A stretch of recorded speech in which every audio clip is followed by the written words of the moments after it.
Today I'll be talking about hemophilia. Hemophilia is a rare genetic disorder where the patient comes with complaints of bleeding which does not stop.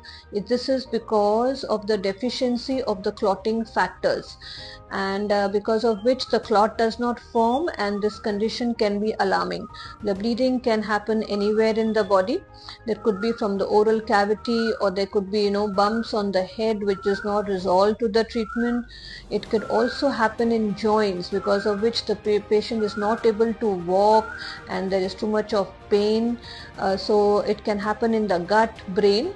So it requires immediate assistance. It being a genetic disorder, there is not a complete cure which is available, but definitely with help of treatment and medication, the patient can live a normal life. So there are different types of hemophilia.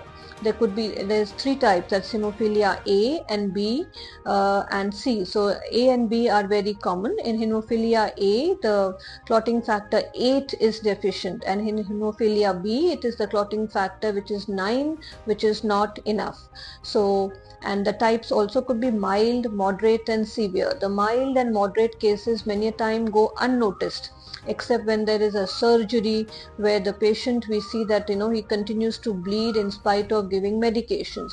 And in severe patient, it can be diagnosed very quickly, and the treatment can be basically replacement of the clotting factors by method of infusion.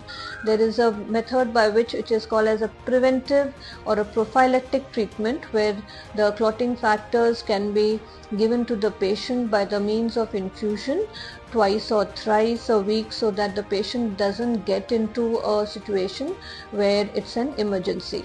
So this is the treatment for hemophilia, and very important that it is a X chromosome linked disorder, meaning it is mainly found in males. The females are the carriers, but the males suffer more. That is, during childbirth, the mother gives birth to a son, and the son inherits this problem. So it's mainly found in males rather than females. So on this World Hemophilia Day, we would like to bring awareness about the symptoms, so that we can diagnose it quickly, and the treatment can also be provided immediately, so as to avoid any emergency.